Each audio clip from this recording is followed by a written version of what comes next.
everybody. We are on the Georgetown Loop Railroad in Georgetown, Colorado. So as you can see, we got engine 111 back there. It's going to take us through the valley, anticipating some really nice scenery. So I'll show you guys what I picked up.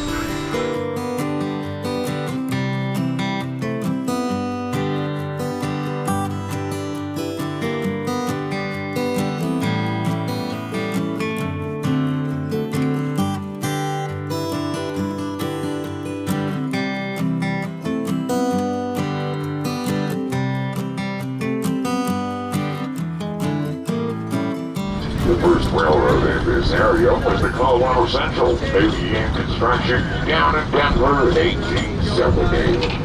They came west following Clear Creek to the towns of Urbana, Golden, and Idaho Springs, finally reaching Georgetown in 1877. Shortly thereafter, Virginia was formed in the process. This continued until 1893 when the Sherman Summer Purchase Act was repealed. It was somewhere no longer backing our currency. Mining for it was no longer profitable. And at that time, tourism took over as the main source of revenue for the railroad. And the fame of the loop has spread throughout the country and the world as a scenic and engineering marvel of the 19th century.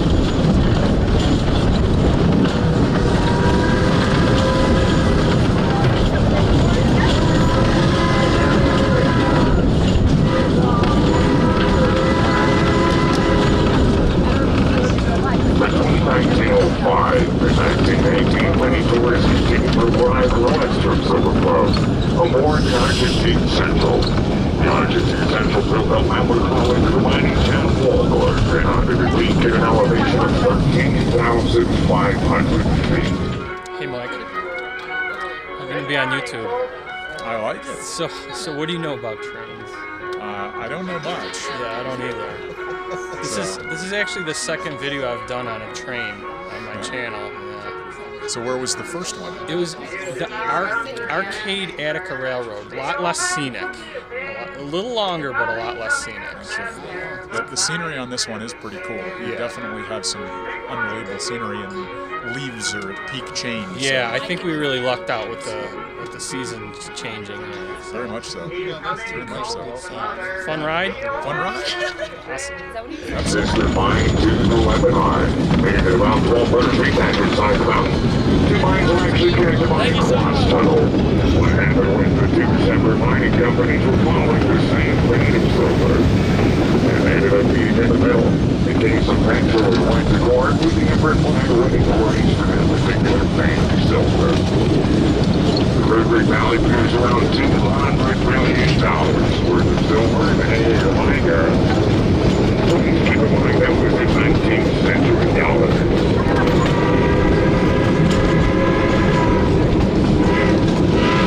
With inflation in today's money, that's closer to $5.5 billion. Rail was passing over the side of the Hull Tunnel. And the Hull initially started out as a transportation tunnel. The idea to go through Leavenworth Mountain to that mining camp of Walmart I mentioned earlier. The idea was to bring ore from the south side here to be loaded onto the train.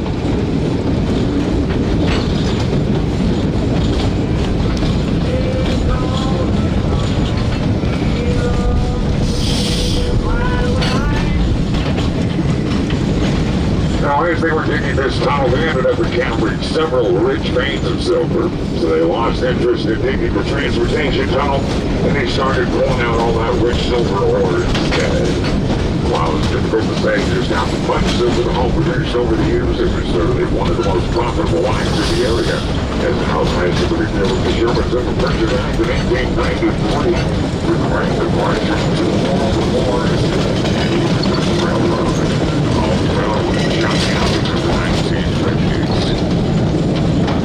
Listen, you know, straight down for 100 feet above Clear Creek and 75 feet above the lower tracks of the loop. As you look down at the lower tracks, depending on what direction you're coming from, you're looking at the point where the loop begins and ends. Our Devilsgate station is actually located in the center of Wood. Now, the small submarine there on the left-hand side of the train was placed there in 1949 by the Historical Society to commemorate the building of the original Loop and High Bridge. Little did they know when they placed that monument there, the loop would be completely rebuilt and in full operation once again. Our power today comes from the Georgetown Loop number 111. The 111 was built in 1926 in Philadelphia by the Locomotive Works. She's a 280 consolidation class oil-burning steam locomotive. 280 refers to the fact that there are 2 leading wheels under the pilot deck, 8 driving wheels under the boiler, and 0 trailing wheels required to support the firebox. She was ordered by the International Railways of Central America and spent her working career down in Guatemala hauling bananas and sugarcane. She was brought back to the United States in the 1970s. She was actually towed back to the border by her sister engine for boarding, which means insane and summer problem. She was then placed on the selected market for an bridge. The residents of the Georgetown Loop required it, and there was an extensive restoration, and in 2016, 111 returned to riding in a big green pilot car. The black car was built in the 1960s for a white passing Yukon and Seattle, Alaska. These cars weigh about 13 tons apiece. Those are riding in our coach cars.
I mean, how much authority is this thing really gonna... I mean, it might give it a pretty good whack.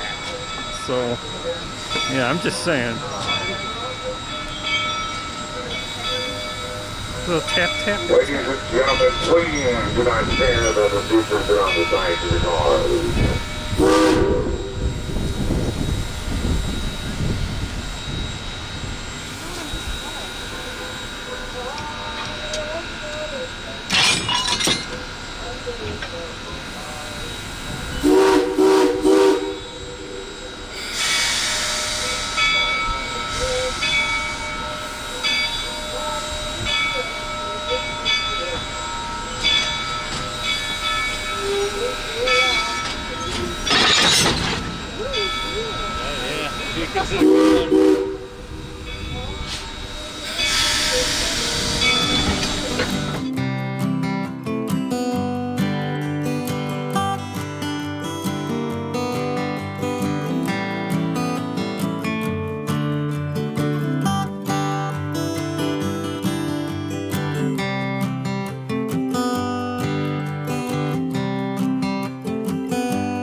Our engineer to remind us of why we don't pass between the cars while the train's moving.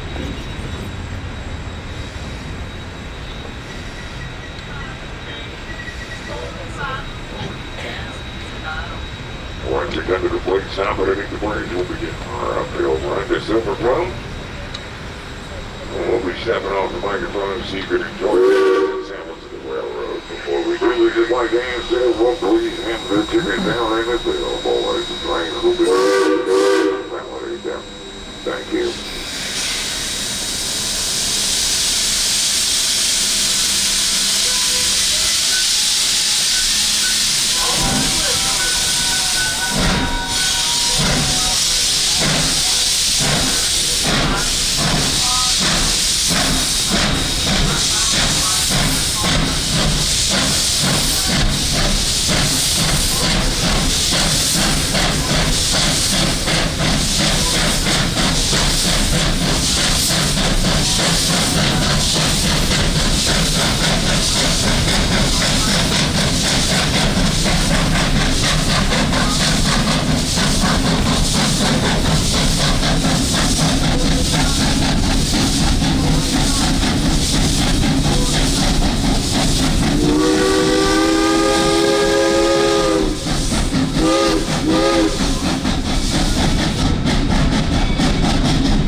Alright, so we went over the bridge again. So as I said, it's the Georgetown Loop, so it's one big loop. So you do the whole course kind of one direction, then you do it again other direction. So as you can see, we're now right behind the engine. We had to put the hood up because the soot's getting pretty heavy. Engine's working pretty hard. Really neat. Perfect day for this. Really cool. Really neat ride.